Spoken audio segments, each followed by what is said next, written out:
Good morning everyone. कैसे हैं सब लोग? उम्मीद करता हूँ सब बढ़िया है। ओके, सो आज हम अपना टॉपिक स्टार्ट करने वाले हैं, that is chemical reaction and equation का पार्ट 2। तो इससे पहले स्टार्ट करने से पहले मैं आपसे कहना चाहूँगा कि प्लीज़ चैनल को लाइक कीजिए, सब्सक्राइब कीजिए और अगर आपको वीडियो पसंद आए तो आप डेफिनेटली उसको शेयर कीजिए। तो जैसा कि हमने पार्ट 1 में देखा था, हमने कुछ बेसिक टर्म्स के बारे में देखा था। केमिकल रिएक्शन क्या होता है, फिजिकल चेंज, केमिकल चेंज। तो केमिकल रिएक्शन से रिलेटेड कुछ बेसिक टर्म्स के बारे में हमने लास्ट वीडियो में देखा था। ओके, यहाँ पर हम बात करने वाले आज हमारा टॉपिक है that is chemical equation. Okay fine, again it's an important topic of the chapter. तो हम यहाँ पर देखेंगे क्या होता है केमिकल इक्वेशन। सो केमिकल इक्वेशन क्या होता है? रिप्रेजेंटेशन होता है। Chemical equation is representation of elements.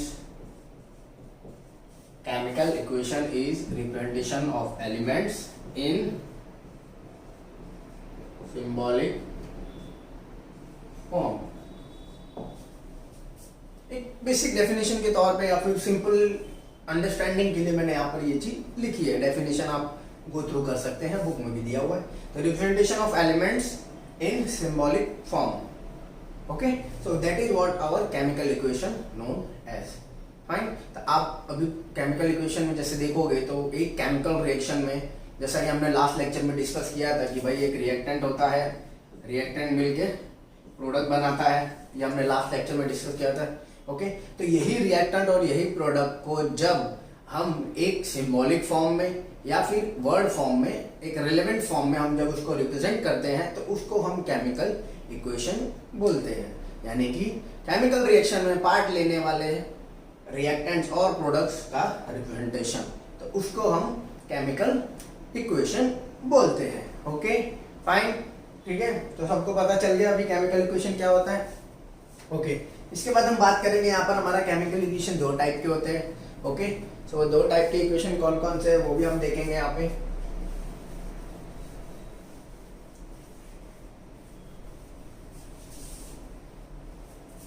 हमारे पास केमिकल इक्वेशन दो टाइप का होता है। ओके, एक होता है हमारा स्केलेटल, ओके, दूसरा होता है हमारा बैलेंस। ये दो टाइप के केमिकल इक्वेशन को हम देखते हैं। ओके, अभी स्केलेटल मतलब क्या? Unbalance form of equation.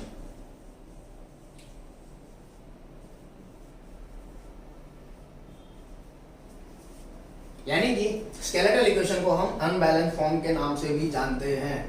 Okay fine, clear.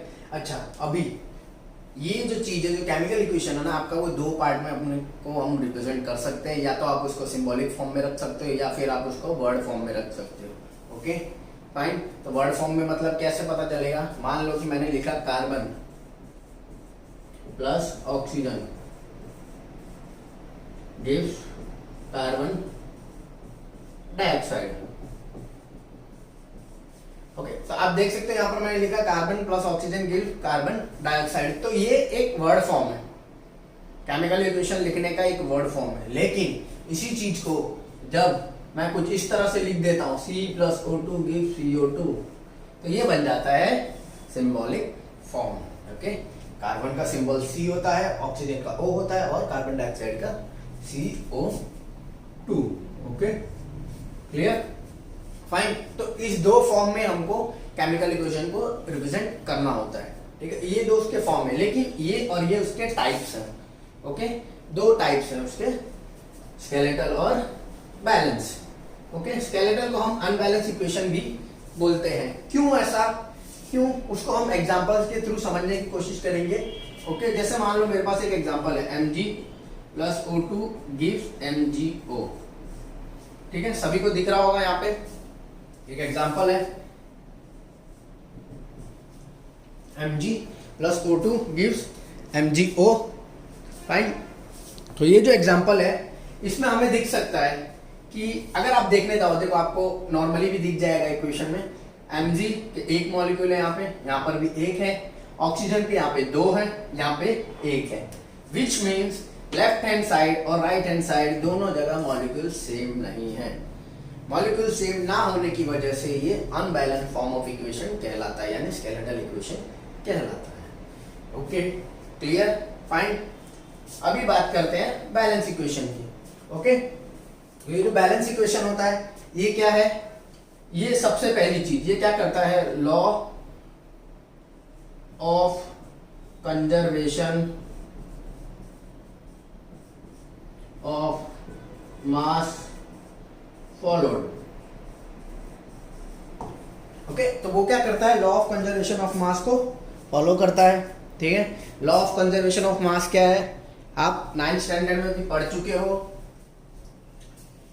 Atoms and molecules chapter में। Law of conservation of mass क्या बोलता है? मास can neither be created nor be destroyed. Okay, so that is what is law of conservation of mass. But अभी आप सोच रहे हो कि सर इसका इससे क्या रिलेशन है? सो यहाँ पर law of conservation of mass को ओबे करता है, बैलेंस इक्वेशन फॉलो करता है, लेकिन डिफरेंट वे में। कैसे? तो वो चीज हम एग्जांपल से देखते हैं। ठीक है, वो चीज हम एग्जांपल से समझेंगे। मान लो मैं लेता हूं hydrogen plus oxygen gives hydrogen, sorry water. ठीक है, H plus H2 plus O2 gives H2O। ये यहां पर मैंने एक एग्जांपल लिया है वाटर का। Hydrogen plus oxygen gives water. Okay, सभी को दिख रहा होगा, फाइन। तो ये जो है और वाटर का जो एग्जांपल है, इसमें जैसा आप देख सकते हो left hand side and right hand side दोनों जगह मॉलिक्यूल्स का डिफरेंस क्रिएट होता नहीं होता है। ओके, मॉलिक्यूलर डिफरेंस देखने को मिल रहा होगा। ठीक है, जैसे देखो यहाँ पे हाइड्रोजन 2 है, ये तो ठीक है, लेकिन यहाँ पर आप देखोगे ऑक्सीजन 2 है और ये 1 है। तो अभी बैलेंस इक्वेशन के रूल के हिसाब से या फिर उसके हिसाब से मुझे क्या है, इस ऑक्सीजन को बैलेंस करना पड़ेगा, जिसके लिए मैं यहाँ पर क्या करूंगा, आगे मल्टीप्लाई कर दूंगा 2 से। ओके, तो मैं अगर जब यहाँ से 2 पे मल्टीप्लाई करता हूँ तो आप देखोगे कि ये ऑक्सीजन भी 2 हो गए, यहाँ पे भी 2 हो गए, बट हाइड्रोजन कितने हो गए? 4। तो ये जो चीज है, अब हाइड्रोजन देखो राइट हैंड साइड में 4 हो गए, तो यहाँ पर अगेन मैं इसको 2 से मल्टीप्लाई कर दूंगा, तो मेरा इक्वेशन क्या बन जाएगा? 2H2 plus O2 gives 2H2O। तो अभी आप जैसा देख सकते हैं कि ये पूरा एक बैलेंस इक्वेशन है। ठीक है, हाइड्रोजन कितने हो गए? 4, ये कितने हो गए? 4, ऑक्सीजन कितने हैं? 2, यहाँ पे कितने हैं? 2 इंटू O, तो 2 हो गए। सो कहने का मतलब है ये एक बैलेंस इक्वेशन है। अभी ये इससे कैसे रिलेटेबल है? अगर अदर वर्ड्स में मैं बात करता हूं तो law of conservation of mass क्या है कि रिएक्टेंट और प्रोडक्ट जो भी पार्टिसिपेट करेंगे उन सब का मॉलिक्यूल सेम होना चाहिए, चाहे वो लेफ्ट हैंड साइड पे हो या राइट हैंड साइड पे, चाहे रिएक्टेंट्स के साइड पे हो या प्रोडक्ट के साइड पे हो, दोनों जगह वो सेम रहना चाहिए। That is what is law of conservation of mass states in balance equation. Okay, clear, सबको समझ में आ गई ये चीज? फाइन। तो ये 2 टाइप्स होते हैं। ओके, अब हम यहाँ पर आगे थोड़ा बात करेंगे कि केमिकल इक्वेशन को हम लिखते कैसे हैं, यानी किस तरह से लिखना होता है। कि मान लो कि भाई आपको कोई रिएक्शन बोला गया है कि भाई magnesium plus oxide oxygen gives magnesium oxide, चाहे वो वाटर दिया है, चाहे वो कोई भी एग्जांपल हो, तो उसको रिप्रेजेंट कैसे करने का, लिखने का, तो वो चीज हम देखेंगे। उम्मीद करता हूं सबको समझ में आ रहा होगा। ठीक है,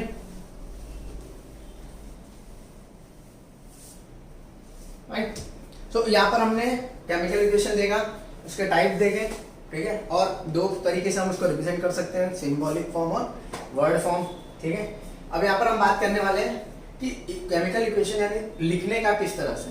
ठीक है, पहली चीज जैसे मान लो कि हमने जहाँ पर ये जो 2 एग्जांपल लिए थे, ठीक है, तो उसी को हम लेते हैं थोड़ा सिंपली तरीके से। जैसे मान लो मैग्नीशियम है प्लस ऑक्सीजन, क्या दे रहा है मुझे? Magnesium oxide. ठीक है, सभी को दिख रहा होगा magnesium plus oxygen gives magnesium oxide. एक मैंने एग्जांपल लिया है, ये अभी इसको समझते हैं कि हम केमिकल इक्वेशन को हमें लिखने का कैसे। ठीक है, अभी पहली चीज, ये जो पूरी इक्वेशन है ये आपकी कौन से फॉर्म में? ये है वर्ड फॉर्म में। जैसा कि मैंने थोड़ी देर पहले बोला कि हम दो फॉर्म में उसको लिख सकते हैं, ठीक है, ये वर्ड फॉर्म में, ओके। अभी इसी चीज को मुझे सिंबॉलिक फॉर्म में रिप्रेजेंट करना है। तो पहली चीज, जब भी मुझे कोई भी इक्वेशन, वर्ड इक्वेशन को सिंबॉलिक फॉर्म में रिप्रेजेंट करना हो तो मुझे हर एक एलिमेंट का सिंबल पता होना चाहिए, ओके फाइन। तो जैसे मैग्नीशियम का सिंबल होता है Mg, ओके। ऑक्सीजन का होता है O, यहाँ पे लेंगे हम O2, ठीक है। ये क्या देगा MgO, क्लियर। तो ये पूरा एक इक्वेशन बनता है मैग्नीशियम ऑक्साइड का। तो इस तरह से ये जो फॉर्म है ये आपका सिंबॉलिक फॉर्म है, ओके क्लियर। तो इस तरह से हमें इक्वेशंस को लिखना होता है, fine. Hydrogen, hydrogen plus oxygen, ये पूरा बनेगा वाटर, ओके। हाइड्रोजन ऑक्साइड मत बोल देना, दैट इज रॉन्ग, वो बनेगा water, okay clear, fine, okay. So उम्मीद करता हूँ सबको पता चल गया होगा। आप बुक में देखेंगे, टेक्स्ट बुक में तो आपको मिलेंगे 2-3 एग्जांपल ऐसे वर्ड इक्वेशन के, आप खुद भी ट्राई कर सकते हैं, ओके। कोई बहुत टिपिकल चीज नहीं है। अब बात करेंगे चैप्टर का most important topic, balancing the chemical equation, जिसमें मैक्सिमम टाइम पे प्रॉब्लम सबको आती है। सभी स्टूडेंट्स को हर एक इक्वेशन, हर एक टाइप के इक्वेशन में प्रॉब्लम आती है कि इसको बैलेंस किस तरह से करने का, कि अगर आप एक को बैलेंस करते हो तो दूसरा बिगड़ जाता है। वो सारी प्रॉब्लम्स अपने को में आती है, ठीक है, ओके।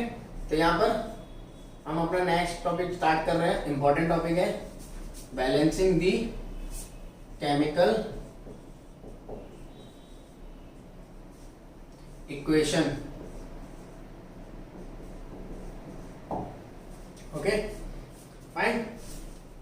तो यहाँ पर हम नेक्स्ट अपना टॉपिक स्टार्ट करेंगे बैलेंसिंग दी केमिकल इक्वेशन। तो बैलेंसिंग के लिए या फिर कोई भी इक्वेशन को आपको अगर बैलेंस करना हो तो वो कैसे करने का, उसके कुछ स्टेप्स होते हैं, ठीक है। उस स्टेप्स को आप धीरे धीरे, आप बुक में देखोगे तो आपको स्टेप्स मिलेंगे, ठीक है। मैं यहाँ पर लिखूंगा भी स्टेप्स, तो आपको नोट डाउन करना हो तो कर लेना। उस स्टेप्स के बेसिस पे ही हर एक एलिमेंट को धीरे धीरे हमको बैलेंस करना होता है, ओके क्लियर। सो ओके, सो यहाँ पर हम बात करेंगे कि बैलेंसिंग करना कैसे होता है। तो उसके लिए हम 2 से 3 स्टेप्स को फॉलो करेंगे। पहला क्या, सबसे पहले आपको क्या करने का, देखो स्टेप्स कोई बहुत बड़े बड़े नहीं है, छोटे से स्टेप्स हैं, ओके। पहला क्या करने का, नंबर 1, मैं शॉर्ट फॉर्म में लिख रहा हूँ, ठीक है, क्योंकि वो आपको थोड़ा आसानी रहे। स्केलेटल इक्वेशन अपने को लिखने का, फर्स्ट ऑफ ऑल क्या करने का, सबसे पहले स्केलेटल इक्वेशन यानी अनबैलेंस फॉर्म ऑफ इक्वेशन जो आपके पास प्रेजेंट है उसको लिखो, राइट द स्केलेटल इक्वेशन, ठीक है। कैसे लिखना है वो हमने इसके पहले वाले एग्जांपल में देखा, वो मैग्नीशियम के। तो स्केलेटल इक्वेशन सबसे पहले लिखने का, ठीक है। फिर हमको क्या है ना, हमको थोड़ा सा हिट एंड ट्रायल मेथड लगाना होता है, वो मैं आपको बताऊंगा कैसे, ठीक है। हिट एंड ट्रायल मेथड आपने पहले सुना भी होगा शायद। तो ये हिट एंड ट्रायल मेथड क्या होता है, जनरली इसमें हम ट्राई करते हैं एलिमेंट्स को बैलेंस करने का नंबर ऑफ डिफरेंट वेज से, तरीके से, ठीक है। मल्टीप्लिकेशन के थ्रू, वो सारी चीजें से हम उसको कोशिश करते हैं, वो हम देखेंगे एकदम, ठीक है। तीसरा क्या करने का, जब आप ये मेथड लगा रहे हो तो ट्राई करो पहले बिगर कंपाउंड्स को बैलेंस करने का, ओके। क्यों मैं ऐसा बोल रहा हूँ, क्योंकि क्या होता है कि कई बार हम छोटे एलिमेंट्स को या छोटे कंपाउंड्स को बैलेंस करने में लग जाते हैं तो ये जो छूट जाता है और ये बहुत बड़ा फिर डिफरेंस क्रिएट करने लग जाता है। तो अपने को क्या करने का, पहले स्केलेटल इक्वेशन बनाओ, मेथड उसमें ट्राई करो बैलेंस करने का, और बैलेंस करते समय पहले जो बड़े कंपाउंड्स हैं उनको बैलेंस करने की कोशिश करने का, ठीक है, क्लियर है। तो ये तो चलो हुए steps, okay.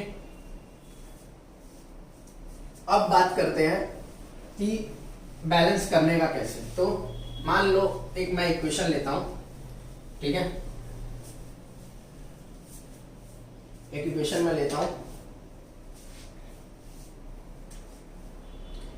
Zinc plus hydrogen chloride,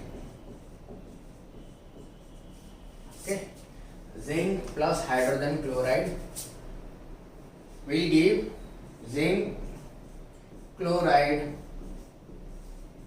plus hydrogen। सभी को दिख रहा होगा, यहाँ पे मैंने इक्वेशन लिखी है, ठीक है।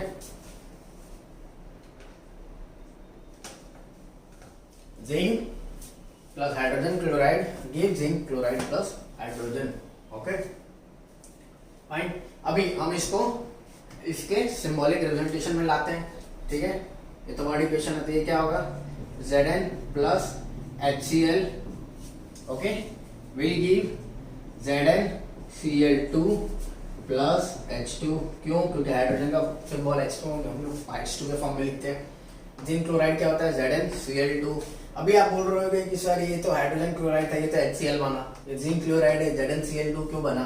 सो ये जो चीज है ये आपने 9th स्टैंडर्ड में पढ़ी होगी, जिसको हम क्या बोलते हैं, मॉलिक्यूलर फॉर्मूला।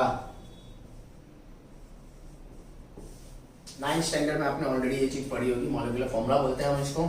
उसके बेसिस पे ही जब हम एलिमेंट्स को रिप्रेजेंट करते हैं तो वो ऐसे कंपाउंड बनते हैं या फिर ऐसे कंपाउंड बनते हैं, ओके। एग्जांपल के तौर पे मैं बताता हूँ, ठीक है। जैसे हाइड्रोजन क्लोराइड है, यहाँ पर मैं साइड में एग्जांपल के तौर पे बताता हूँ, ठीक है।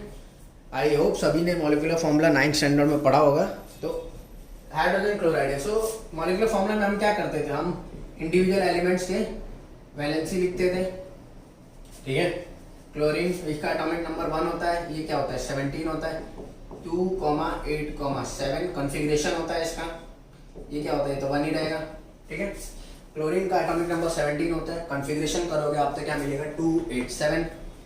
अभी ये कंप्लीट करने के लिए इसको एक इलेक्ट्रॉन और चाहिए होता है, इसीलिए इसकी वैलेंसी 1 बनती है, ठीक है, ओके फाइन। तो हम क्या करते हैं, हाइड्रोजन क्लोरीन, इसकी वैलेंसी इधर 1, इसकी वैलेंसी इधर 1, ये जब आप क्रॉस मल्टीप्लाई करते हो तो कंपाउंड क्या बनता है HCl, ओके।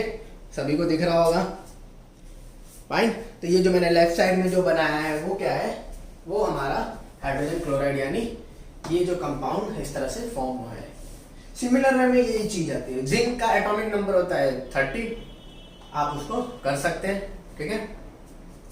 आप करेंगे ट्राई तो आपको मिल जाएगा फॉर्मूला, फाइन, क्लियर।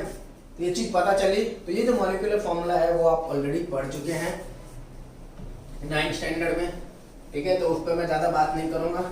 हाँ, अगर फिर भी किसी को लग रहा है कि भाई उसको मॉलिक्यूलर फॉर्मूला टॉपिक नहीं आया था 9th स्टैंडर्ड में समझ में, तो मुझे बता देना, हम या कमेंट सेक्शन में बोल देना, तो हम उसके ऊपर एक छोटा सा लेक्चर रख देंगे, ठीक है, जिसमें मैं आपको ये मॉलिक्यूलर फॉर्मूला वाली चीज ही सिखा दूंगा, ठीक है, क्लियर। अब मेरे पास ये इक्वेशन है, तो सबसे पहले मैं क्या करूंगा, मुझे क्या करने का, एक सिंपल छोटा सा टेबल बना लेने का, right hand side, left hand side, okay. इधर एलिमेंट्स के नाम लिख देने के, जिंक, हाइड्रोजन और क्लोरीन, फाइन। सभी को दिख रहा होगा, मैंने एक छोटा सा टेबल बनाया है, जिंक, हाइड्रोजन, क्लोरीन, ठीक है। चल एक काम करते हैं, इसको थोड़ा मैं मिटा देता हूँ। आई होप सबने ये ऊपर वाला लिख लिया होगा, तो ये मैं मिटा के वापस से अच्छे से लिख देता हूँ, थोड़ा बड़ा करके, ठीक है। चलो, तो LHS, RHS, zinc, okay, hydrogen, chlorine. Zinc के कितने थे आप देखोगे तो 1, राइट हैंड साइड भी थे 1, ठीक है। हाइड्रोजन के यहाँ पर कितने थे 1, लेकिन राइट हैंड साइड कितने थे 2। सिमिलर वे में ये जो था आपका क्लोरीन, वहाँ राइट हैंड साइड में कितना था 1, सॉरी लेफ्ट हैंड साइड में कितना था 1 और राइट हैंड साइड में 2, ठीक है। अगर किसी को है प्रॉब्लम तो मैं इक्वेशन लिख देता हूँ, ठीक है। Zn plus HCl will give ZnCl2 plus H2, okay. ये इक्वेशन मैंने यहाँ पे लिख दी। तो अभी आप देख सकते हो, सभी को दिख रहा होगा राइट साइड पे हाइड्रोजन और क्लोरीन के दो मॉलिक्यूल्स हैं, ठीक है। अब जैसा आप देख सकते हो, ये 2 है, ये भी 2 है, ये खाली एक है। So, अभी ये जो है ना, ये स्केलेटल इक्वेशन है, ये जो पूरी है वो स्केलेटल इक्वेशन। अब इसको हमको बैलेंस करना है। सो आपने सिंपली मैथ्स में भी सॉल्व किया होगा, left hand side right hand side जब आपको करना होता था इक्वेट, तो आप क्या करते थे, मल्टीप्लिकेशन वाला सिंपल फंडा लगाते थे। तो वही सिंपल फंडा हम यहाँ पर भी करेंगे। मैं कुछ नहीं करूंगा, मैं क्या करूंगा यहाँ पर इसको मल्टीप्लाई बाय 2 लिख दूंगा, ठीक है। कैसे, तो मुझे यहाँ पर नहीं लिखना है, वो मैं नीचे लिखूंगा। तो मैं क्या लिखूंगा, वही इक्वेशन को मैं दोबारा लिखूंगा, Zn plus 2HCl okay will give ZnCl2 plus H2 okay. मैंने क्या किया, ये दोनों बैलेंस नहीं थे, तो सपोज पहले लिया मैं हाइड्रोजन को ट्राई करूँ। एक चीज हमेशा ध्यान में रखना कि जब भी आप बैलेंसिंग कर रहे होगे, इंडिविजुअल एलिमेंट्स के साथ करना, डायरेक्ट साथ में मत कर देना। हाँ, अगर ये दोनों जैसे यहाँ साथ में है तो ठीक है, लेकिन अगर अलग अलग है तो प्लीज डोंट डू दैट। पहले एक पर्टिकुलर किसी एक एलिमेंट को बैलेंस करने का, उसके बाद बाकी पे धीरे धीरे करके अप्रोच करने का, ठीक है। एक ही बार में सबको नहीं मल्टीप्लाई कर देना, that will be wrong. Clear, okay. ये चीज पता चल गई। मैंने क्या किया, यहाँ पे 2HCl किया। अभी यही जो चीज है ये मेरा थोड़ा सा चेंज हो जाएगा, मैं यहीं पे कर रहा हूँ। ये आपका फर्स्ट स्टेप हो गया, ठीक है। चलो यहाँ लिख भी देते हैं, ये हो गया फर्स्ट, मतलब पहला। ये हो गया आपका दूसरा, ठीक है। पहला दूसरा। अभी तीसरे में क्या आएगा, यहाँ पे देख लेते हैं, ठीक है। तीसरे में क्या होगा, ये आपने जो 2 मल्टीप्लाई किया, ये पूरी इक्वेशन यहाँ पर चेंज हो जाएगी, ये भी 2 हो जाएगा, ओके। 2HCl यहाँ पे लेफ्ट हैंड साइड में हमने मल्टीप्लाई किया, तो ये दोनों 2 हो गए, ठीक है। 2 × 1 2। तो अब आप देख सकते हो हाइड्रोजन बैलेंस है, हाइड्रोजन बैलेंस है, क्लोरीन बैलेंस है। दैट मीन्स ये जो आपकी इक्वेशन है ये बैलेंस इक्वेशन बन गई, ओके। क्लियर, सबको समझ में आया ये चीज? फाइन, आई होप सबको पता चला होगा, ठीक है। क्लियर, समझ में आया? नहीं समझ में आया कोई बात नहीं, वीडियो को यही जो एग्जांपल है वीडियो का आप रिवर्स करके 2-3 बार देखोगे तो आपको पता चल जाएगा कैसे होगा। बहुत सिंपल सी चीज है, ठीक है। आप उसको दोबारा देखिएगा, ओके।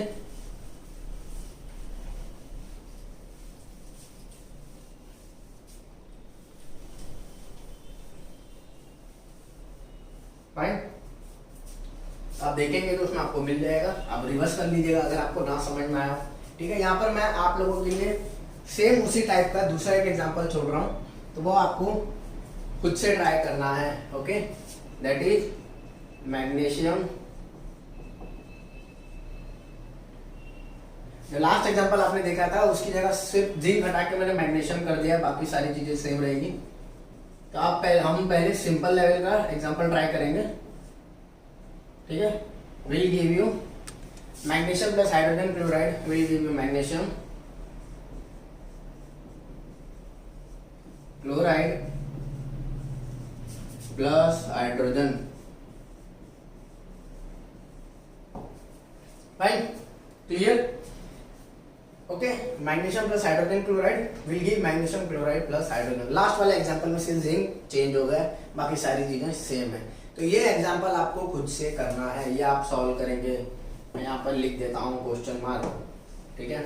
ये आपको खुद से सॉल्व करना है, ठीक है। फाइन, अगर आप ट्राई कीजिए, नहीं होगा तो मुझे बताइएगा, हम इसको नेक्स्ट वीडियो लेक्चर में करेंगे, ठीक है। आप पहले खुद से ट्राई कीजिए, नहीं होगा तो आप मुझे बताइए, हम फिर करेंगे, ठीक है, ओके। तो आई होप आपको थोड़ा सा आइडिया लगा होगा कि क्या होता है balancing equation, okay. Clear, thank you everyone. हम अब मिलेंगे सीधा नेक्स्ट लेक्चर में, और please try to solve this. Thank you.